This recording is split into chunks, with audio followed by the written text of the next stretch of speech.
Once around the park, James, and don't spare the horses.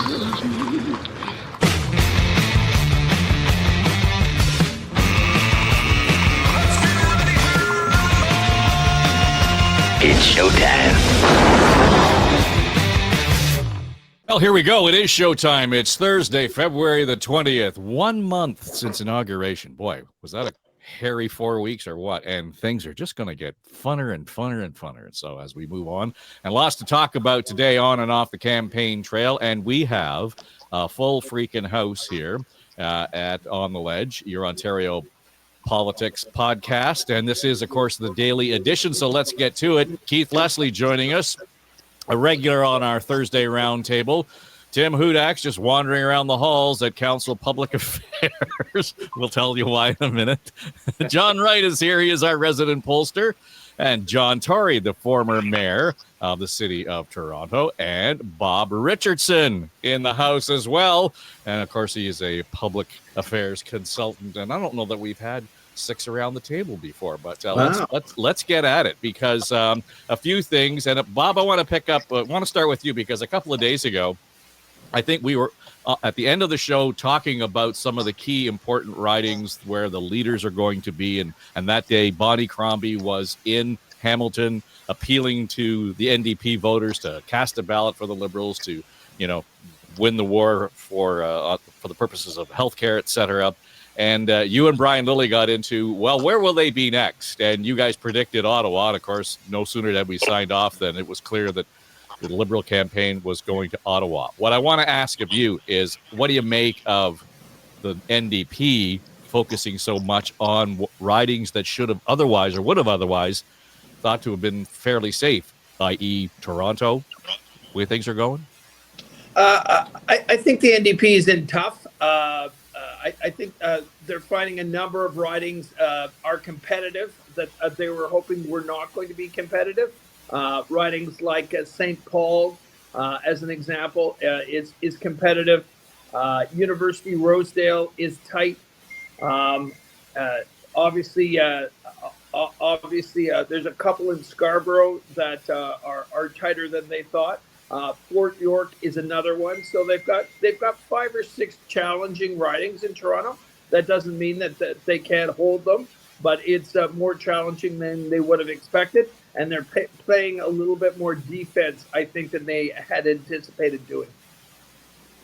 And I think the idea is at this stage of the campaign, John Tory, you got to wonder, I've heard debate back and forth whether it was too soon for Crombie to make the bid or the pitch for NDP voters.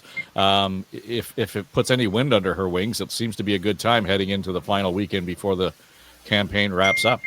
Well, if not now, when?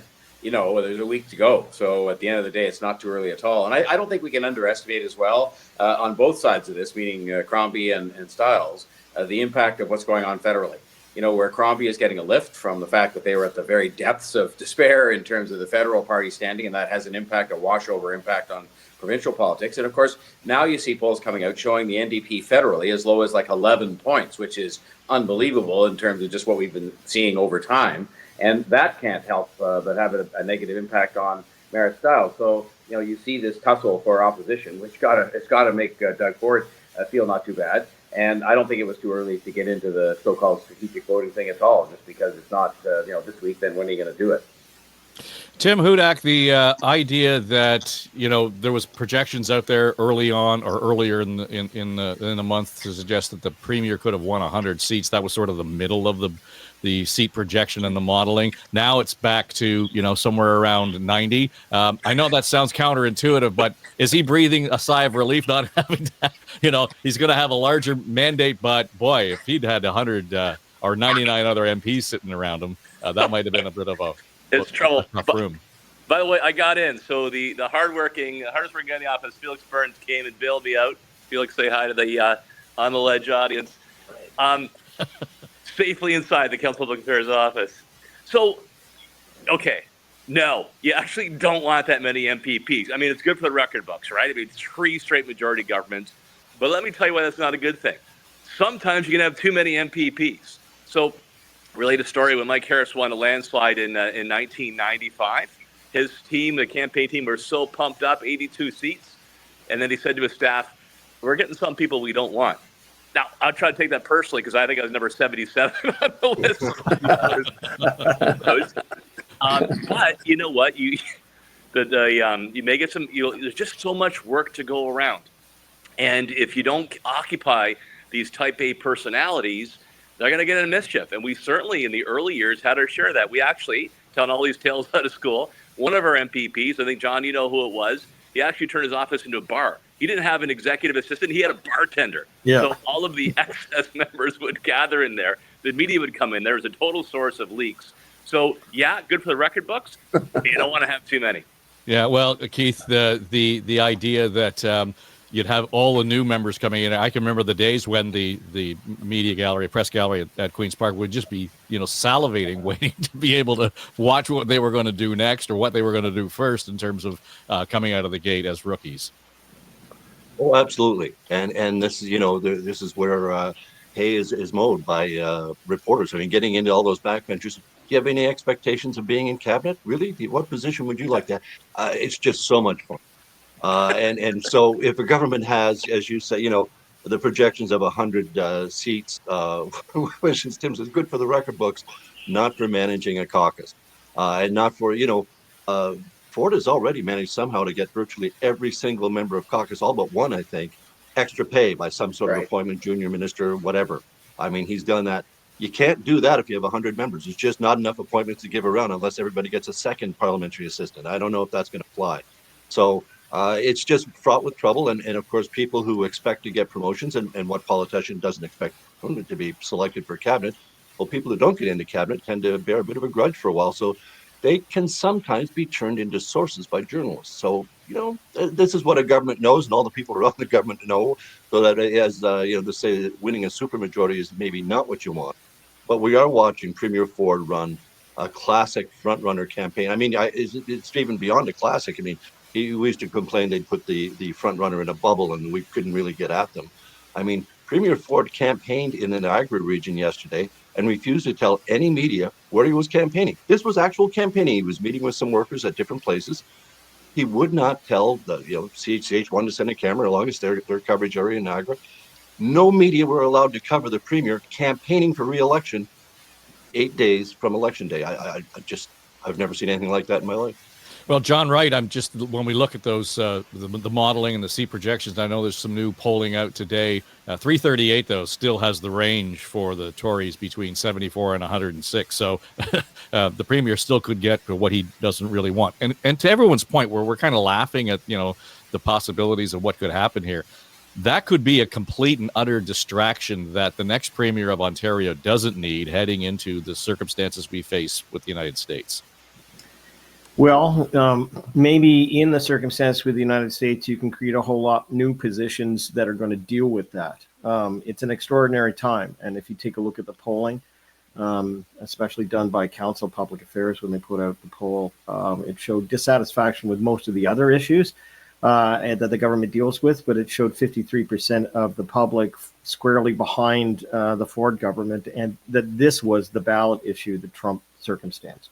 So, I look at it and say, well, not much has changed since the beginning of the campaign, except for two things. Number one, of course, is we have the federal lift that John Tory referred to. It's real.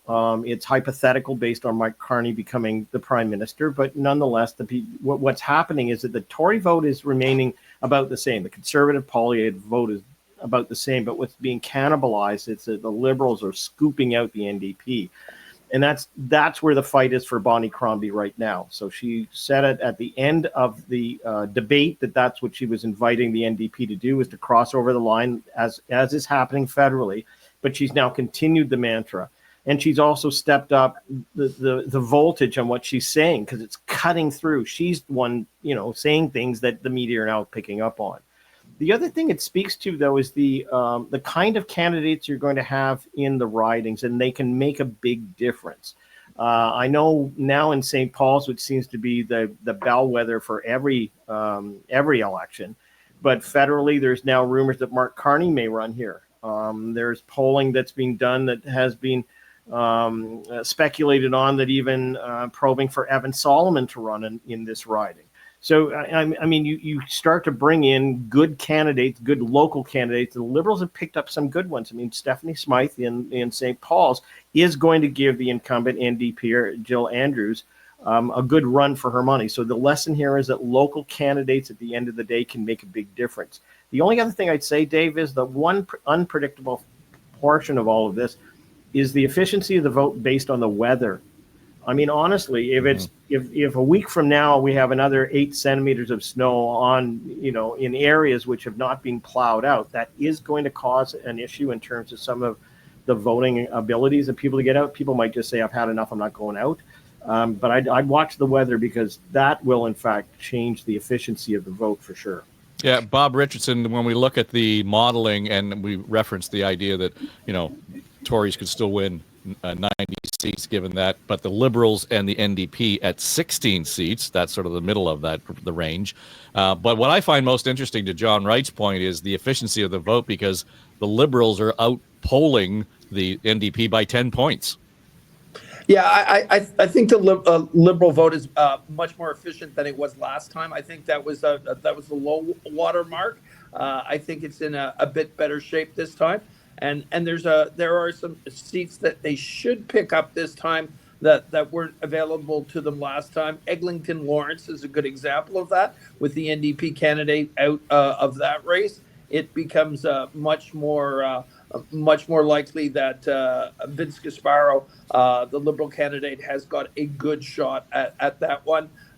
Nepean is one in Ottawa. Tyler Watt is barely lost last time to Lisa MacLeod, a 4 or 5 time incumbent, and he's been at it full time for 6 to 8 months. So those are examples of seats where they're in good shape locally that they should pick up this time. So I expect a better performance by the Liberals in terms of their numbers in the legislature, but obviously not what they want, given the behemoth that is the Ford campaign this time out.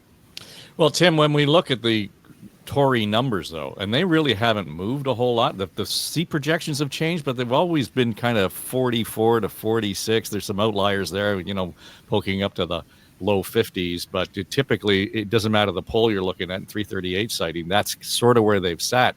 It says to me clearly the Liberals are gaining at the expense of the NDP here. What's surprising to me is that there doesn't seem to be any movement whatsoever within the margin of error on the Tory support. Look, they've run a successful campaign, and that campaign strategically showed good judgment because Donald Trump has been their best friend, right? Every time that the Liberals and Democrats seem to get a bit of traction, Trump gets on his phone, and then it's all back to protect Ontario. So, I've been out to some campaigns and talked to them on the PC side, and that old adage, Dave, follow the bus. So where is Doug Ford spending his time? His goal right after the debate was to go to Northern Ontario. and then Niagara and Hamilton. So the Conservatives are on offense, targeting really new Democrat seats to bring them over to the blue fold. I think Bob's right that the Liberals have a shot at some Ottawa seats, increase the share there. Bonnie Crombie has been largely around the GTHA, and really, I think, fighting to win her seat as well, right? A lot of resources just to get your leader inside the legislature. The New Democrats totally on defense. But I think right now, I still think they're going to eke out a second place in seats because their vote far more efficient, not spread across the province, but strong downtown Toronto, Hamilton, Niagara, Bid and Windsor, and then Northern Ontario. So we've already alluded to the note that Bonnie Crombie appealing to the NDP vote, and that is basically, Keith, part of her stump speech right now, and she's repeated it a few times since the debate. And that's why I'm reaching out today to NDP voters, and I'm asking them, if you want to change our healthcare system, please vote for Ontario's Liberals. And together,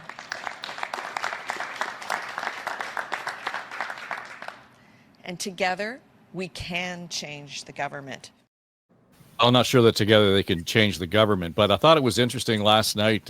Marit Stiles sat down with Steve Paikin, and Steve put that question to Stiles and said, okay, how do you respond to what the Liberals are doing? Well, honestly, I think it tells you a lot about where the Liberals are at right now. They are trying to form an official party in the legislature again. That's kind of their path. I was saying yesterday, I think Doug Ford quit the election and Bonnie Crombie quit the fight. My focus is on defeating Doug Ford. And I will say also, I think it's unfortunate a little bit because I really do believe that as elected leaders, we should earn your vote. And I think that's a very cynical attempt to convince people that they have to settle for something that they don't have to settle for. And Keith, we started this whole conversation at the beginning of the campaign suggesting that the Liberals were the ones who were sort of flapping in the wind, had no direction. I think that the sail has been set better for them, and the problem that the NDP has is actually finding that sense of direction right now. Absolutely. We're not quite sure what they're trying to tell us, what they're standing for in this election campaign. I mean, obviously the basic thing, healthcare and whatnot, but they threw in that buying the 407 thing, which just seemed to come out of left field and something we can't afford. Something to everyone's point about, where they're focusing their campaigns. The NDP are actually having to pay. Our friend Sabrina and Angie reported today, the NDP are paying for door knockers in Hamilton, Niagara, Sudbury, and London, trying to, hold on to the basic areas they've already got. So the NDP campaign, whether it's, being dragged down by Jagmeet Singh and his terrible federal numbers, or whether it's their mixed messaging going on in this campaign, they seem to be having trouble holding on to what they've got. I mean, they seem to be in trouble, whereas the Liberals, absolutely, as you say, have the wind set. The wind is behind their sails. Whether it's going to be enough to get them, I mean, their goal absolutely has to be official party status. I mean, they need to get 12 seats. But they actually are trying to position themselves, with strategic voting. We can become the official opposition, or we could maybe even hold Doug Ford's Conservatives to a minority. I don't think that's realistic, no matter how many NDP votes they lure. But it's not only a regular Liberal tactic to try at this point in the campaign. It's a common sense one. I mean, who are you going to try and vote from? Anyone who supported Doug Ford in the last two campaigns is going to vote for Doug Ford again. He's given them no reason not to. Well, John Tory, if you think about having to pay the door knockers, what does that say about, sort of that message at the door? Because that's great. I got my $21.30 an hour and I'm going to hand out leaflets. But if, that doesn't guarantee anybody's going to be able to answer a question or make comment on what it is you actually stand for. No, I think that's a really good point. I mean, we train political parties to people not to get engaged too much at the door, but you do get engaged a bit. Why are you here? What do you know of this candidate? What's their view on a given issue and so on? So there's a bit of it. And people who are paid are not going to be able to do that. Now, I think really the best you can hope for is you get a piece of literature in somebody's hand, which maybe tells them where to vote or some such thing. But look, I mean, this is, what has happened in election after election after election over the last 50 years or 60 years. The Progressive Conservative Party benefited from the fact that there was this tussle going on back and forth between the NDP and the Liberals, and they win with 44%, and they win handsomely.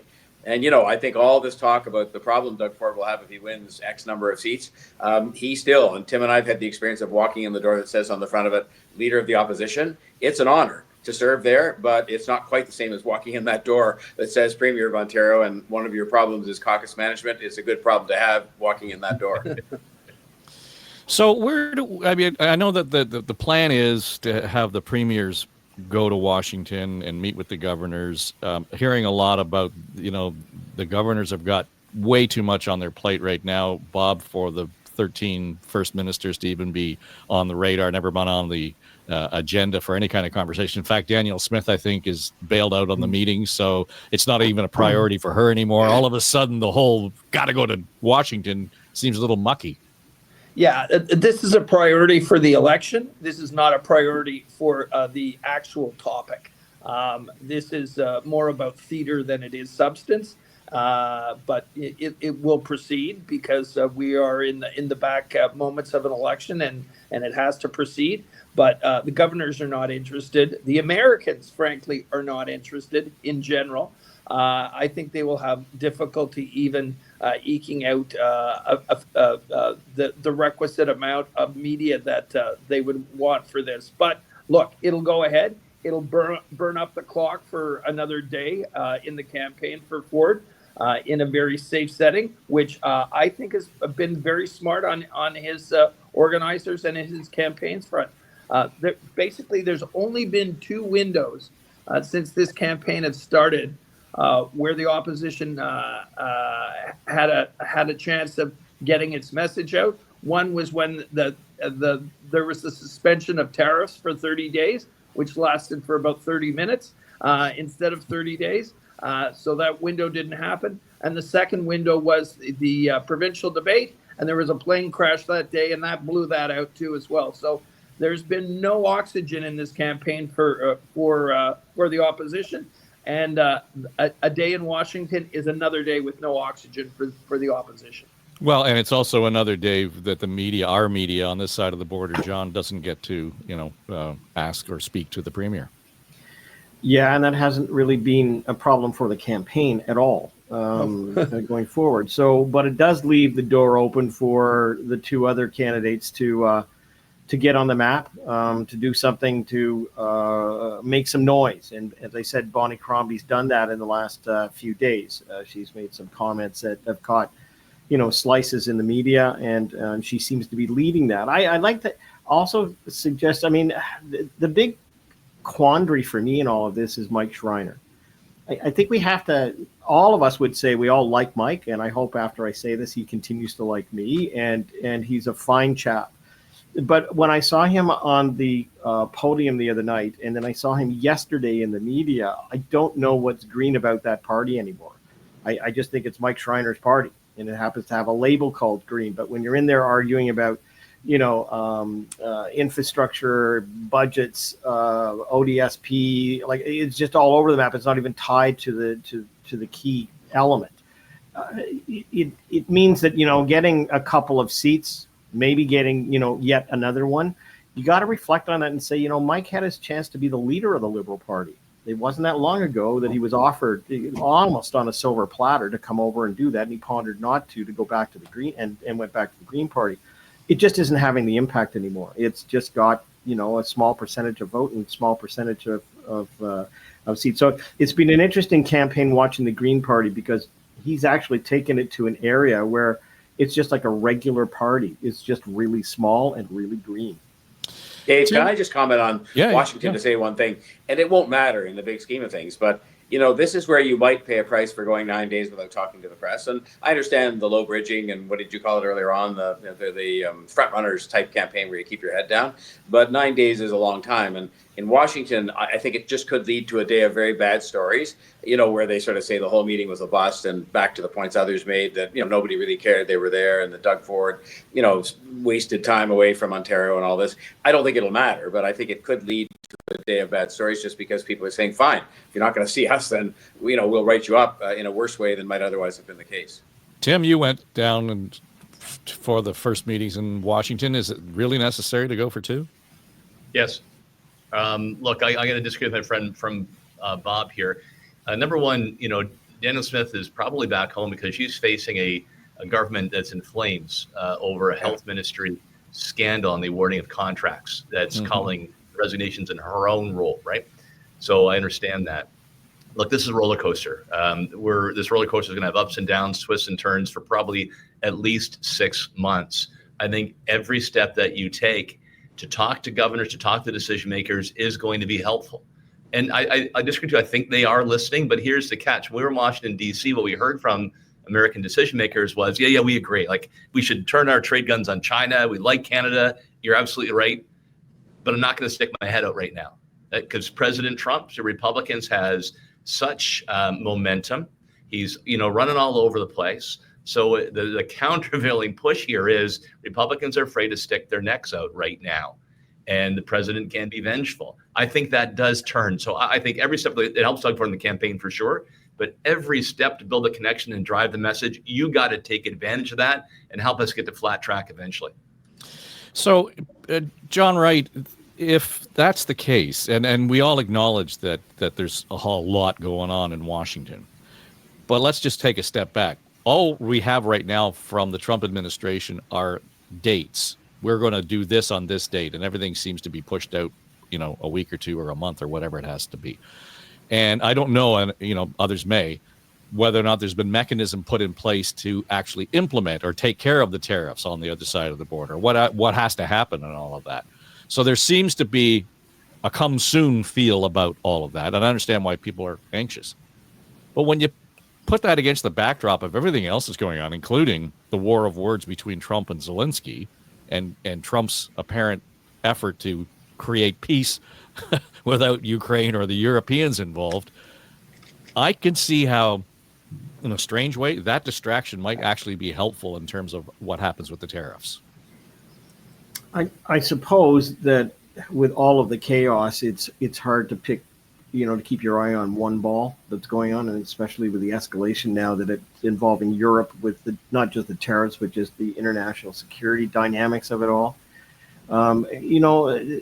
It's a little bit like the Phil Spector politics world in the sense that it's a wall of sound. Phil Spector did albums back in the 1970s and 80s that were this new way of producing just this wall of sound, and it made a very distinct kind of presence for a band, and it is a wall of sound coming out of Washington nowadays. It is a global wall of sound. And so I think Tim's right, where what you've got to do is you've got to play your cards as many as you can, because you don't know the mercurial nature of this president. He's already said that he was going to bring in 25% on certain things, and then it was pushed out, and then it was, well, we're going to do reciprocal. It was pushed out again. We're into April now before we see what allegedly is going to be just the tariffs alone. But you're right, Dave. I mean, it's not just the tariffs now that occupy our space. It's now northern security. It's across the top of our borders in the north. It's about almost every job that could be affected coming out of the United States. It's about recruiting doctors and nurses from the United States to come into Canada. Everything is now focused on that dimension of geography. So, you know what? It's benefited the premier in that their campaign team understood that the winds could blow in that direction. They picked the horse and they rode it, and they've been very successful at it. But it's not going to end at the end of this campaign. And as I said, the premier may end up with more people, but maybe he's got more tasks, and maybe he's got more things that they can do, even on an interprovincial basis. Because let's not forget that after we're done, if we're going to succeed at being a more productive country, if we're going to succeed at doing something to ballast off of what's happened in the United States, we're going to have to open up those trade barriers between us. And Pierre Poilievre declaring that within 30 to 60 days of him being prime minister, he would eliminate all of those tariffs, get the premiers together and do all that. We all know from this table that's not going to happen. It's going to have to happen on a case-by-case basis. So maybe Captain Canada Ford is going to turn out to be Captain Provincial Man and also have to do that. And that's going to take a lot of work to start opening up those borders. Well, Keith, when we look at what's going on provincially, that's important here in this part of the world. I mean, and you being in Atlantic Canada, there's an interesting perspective from each one of the regions, each one of the provinces, because yesterday the story out of British Columbia was, I don't know if it was a throne speech or a budget, but, the whole focus was on protecting British Columbia from the tariffs and Donald Trump. So just, substitute BC for Ontario and you've got the same line. Well, to the point, I mean, we've had 4 weeks of Trump and Musk flooding the zone with a fire hose of news that pick an issue, ride one. Say, what's important to you, Ukraine, world peace. I mean, it's just so insane. So on the plane last night, apparently it was, forestry products, 25% any forestry products coming in. And again, not clear if that's 25%. It's going to be rolled on top of the 25% that's coming to all goods coming in. Just no knowledge of it. And what are we doing that April 2nd? Around then, maybe, says Trump, maybe a few days later. Like it's not even on the back of a napkin. It's just coming off the top of his head. So how countries are supposed to prepare and react for this, I mean, is just, I guess, basically prepare for anything and everything. And as you say, getting rid of a lot of barriers with, interprovincial barriers, what we've talked about for decades, but have really never, ever achieved very much on that at all. I mean, there needs to be some leadership on that. It can't come from the prime minister. It's 13 provincial jurisdictions. So it's going to be 13 provincial leaders are going to have to, as you say, case by case basis, I think, deal with this sort of thing. But for now, just staying on top of Trump. And of course, everyone is preparing. It's here. The lead of the news this morning was Premier in Nova Scotia was, the Premier Houston is going to Washington. He's going to fight for this. And it's $7 billion worth of trade for this little province. I mean, it's just phenomenal. The stats that are behind all of this, we import, we buy back something like $500 million worth of U.S. goods. So, you know, there's some case to be. So we have to go down there and express why it's so important, and, you know, keep pushing the relationship. So as much as I think it's cynical to have these Washington trips in the middle of the campaign, it not only works for the Ford and the PC campaign, it probably works to Canada and Ontario's benefit as well, just hammering home that message nonstop. Well, Bob, what I've noticed, it has been heightened, and I think the Globe and Mail picked up on this around the Fox interview with Musk and Trump the other day, that Ontario's ads were all over that programming. And CNN, I mean, they're making a lot of dough off of the Ontario ads themselves. But to me, that's an important and an effective message, to be pushing those ads into that market. I think it is, and I think it certainly has heightened the awareness of Ontario, which I think has always been, you know, relatively low with Americans. The one thing I will say, though, is our media has to kind of calm down a little, and others have to calm down a little. We seem to think that we're the only issue that is on the table with the Americans. With Trump. In the last 3 weeks, he has attacked the Ukraine, Mexico, Denmark via Greenland, the EU, Taiwan, Panama, Gaza, and through Gaza, Egypt and Jordan. And Elon Musk took a run at Keir Starmer in the UK. So there's a lot of company. It's a busy agenda. We're only one of about 15 points of attack that is going on in Washington right now. So I don't think we can expect people to be focused hugely on our issues, given the volume of action that's out there. Whether we should be down there or not at the back end of an election, I think is open for discussion. But it's certainly a busy agenda, and in some ways that's good, because maybe we ought to be keeping our head down a little bit. Well, let me ask you guys this then, because as we move into the final week here, and clearly, I mean, this is generally agreeing it's a race for second, see who gets official party status and moving on. At what point, Tim, does the Progressive Conservative Party, Doug Ford's team, start to say, okay, and spell out fairly directly, here's what our next steps are. Day after election, what has to happen? Oh, I'm confident that that's already underway. I mean, any leadership campaign is going to, or any campaign will ensure that there's a plan for the transition. And it's easier if you're government and continuity. Oh, I think Doug Ford is going to hit the ground running. I suspect that most of the same cabinet ministers will be in the same portfolios. And that they will immediately go to work. I mean, the crisis, as my colleagues just outlined, is clear. It's present. It is a huge risk. So I say they go back to work. The other parties aren't going to win. That is clear. But they should still be going through kind of transition planning. You basically take some of your key people and you separate them out from the campaign, and they focus on nothing but transition. And there are interactions, especially as you get closer to the end of the campaign, with the civil service, so you can hit the ground running if you choose to do so. So what should be the priority then, John Tory, in terms of that key message? I mean, it's important to say, you know, on a campaign, we're here to protect Ontario, but there has to be something substantial coming out and quickly. But that's the point, Dave. It goes from theater, and I don't mean to be cynical in saying when Mr. Ford goes to Washington with the others, it's not all theater, but there's an element of theater to it because it's an election campaign. And then all of a sudden the election's over, you won, and you have the responsibility. And I think it divides into two things. The first is to continue the advocacy, because that part is just beginning. I mean, as others have said a few minutes ago, we're only just maybe beginning to get the slightest bit of attention from American decision makers. So I think the advocacy continues. I think secondly, if it's going to be a great moment for us in the context of getting rid of interprovincial trade barriers and all this stuff that's going to be good for Canada and should have happened 25 years ago, that has to be proceeded with if it can be. And then thirdly, of course, is substantive measures to provide relief and support and protection for Ontario people and businesses. I mean, if you're going to protect Ontario, then you got to actually do it when you get elected again, and that's going to involve measures that Mr. Ford said from the outset would be expensive and would be complicated in terms of who gets the help and all that. So there's lots to do, and they're going to have to proceed ahead with it because this crisis is only just beginning as opposed to ending. Keith, if we get to that point, though, and I can see where there's a certain, I know I can feel, you can feel the fatigue among people. I mean, we're being inundated with the pressures and the threat and all of the news. And I'm talking to a lot of people saying, I just got to turn it off for a while. I can't handle the being inundated with that level of anxiety all the time. And there's a sense of it. So when the election's over, we, the voters, kind of say, okay, I've done my bit. We're moving on. Here's the problem that I see for all of the worries on a daily basis and the issues that we've identified as the top 3 or 4, and then tariffs.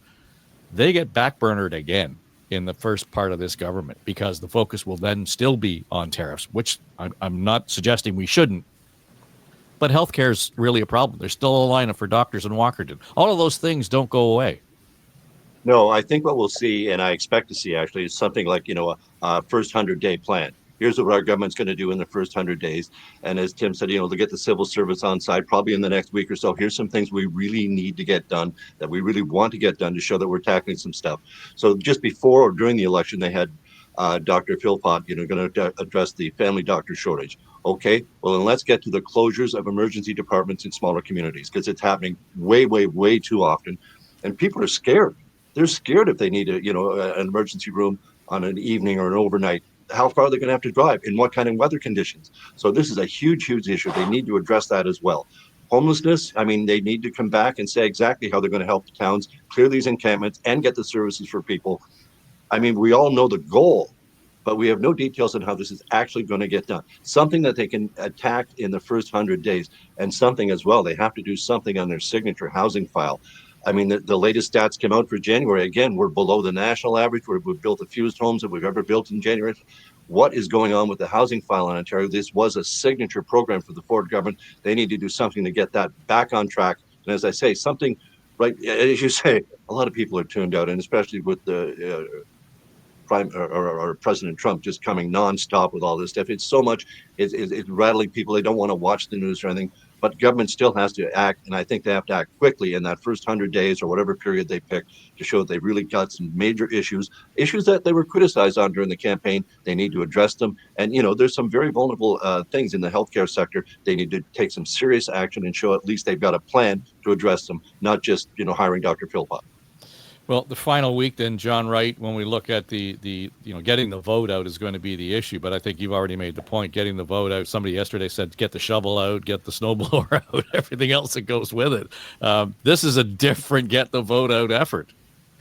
It is. Weather could play a big difference. But you know what? You get the sense that with the federal lift and the Liberals now, somewhat in the game, although the more Trudeau shows up announcing things, the worse I think it's going to get for him. I mean, he's the guy that nobody really wants to see, and it does hurt the Liberals every time he's there. So, and that high-speed train is, I think, has been announced for the last. I think I was born since 1985. Yeah, like he said it's real there's this an time. election coming. God.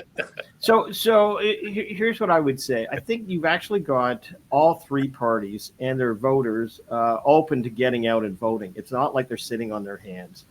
All of us have seen campaigns where there are no signs in neighborhoods, where people, in fact, if you come off the last campaign when Ford, called it, and we were in a post-pandemic, nobody really wanted to go and vote. I think you've got issues now where people are fired up and they want to go and legitimately vote. So there will be a desire to get out. There will be a desire to get people out and drive them to, or get them to the polls.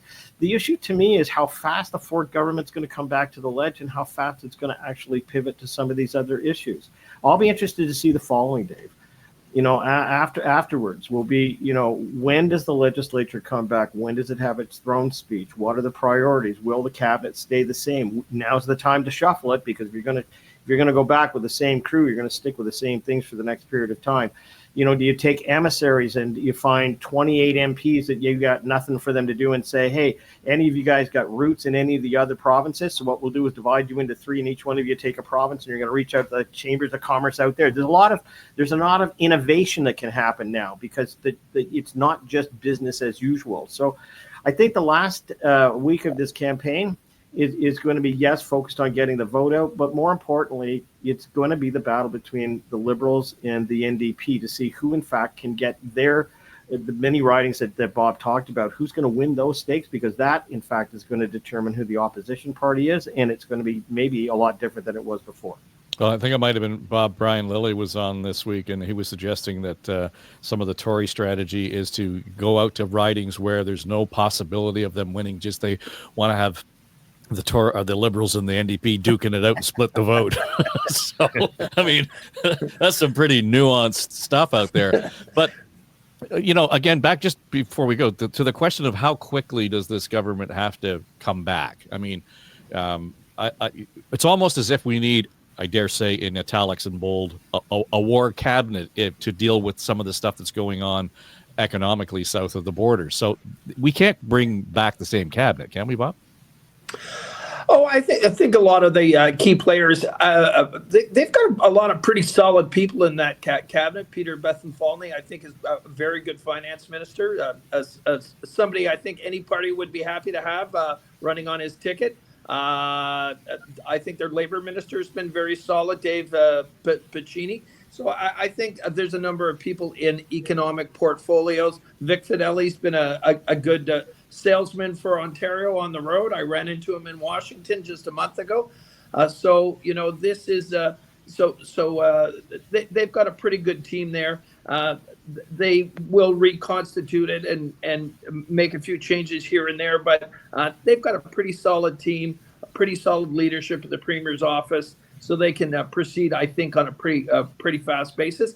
They also have good relations with the present federal government. Now that is in the process of changing, but I think a lot of those relationships they've built up are helpful to them too, as well as they kind of reorganize themselves for the next phase.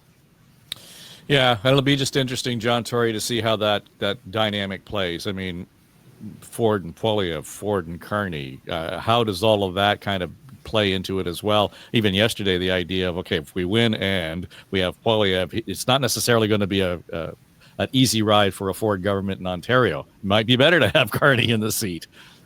Yeah, and but I think all this talk about whether they come back sooner or later really won't matter much, because let's remember, and this is another instance where Premier Ford and look, it's better to be lucky than smart, and he's both, but he's been lucky with Trump coming along and replacing the old enemy of Trudeau and this kind of stuff. But now the luck will be in his court again, in that the day after the Ontario election's over, the attention will all shift to the federal leadership, Liberal leadership race, and the new Prime Minister and a new government. And so Doug Ford will have the latitude to say, I'm either going to come back and get going and be seen to get going, or just say, no, I'll wait and see who's going to be in the big chair for the time being in Ottawa. And so I think, once again, he'll be lucky in that he'll have that choice and doesn't necessarily have to rush back, and can say, look, let's wait and see what happens federally and all that. And then, of course, there's going to be a federal election not too long after it, maybe in the fall, maybe in the spring. It looks more like the spring, and the tension will shift there again. So I think, he will have a lot of options open to him.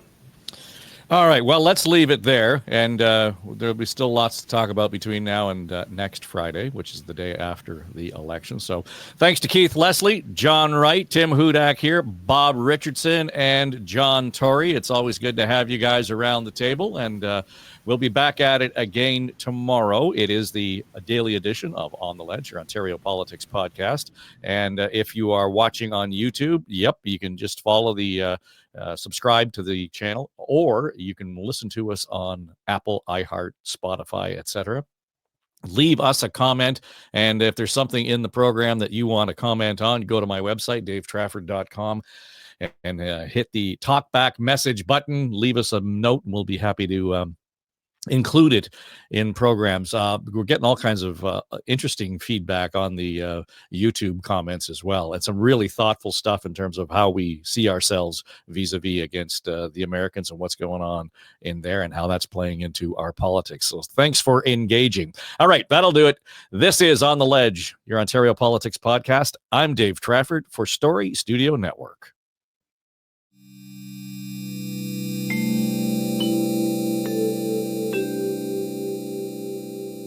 This is SSN. Story Studio Network.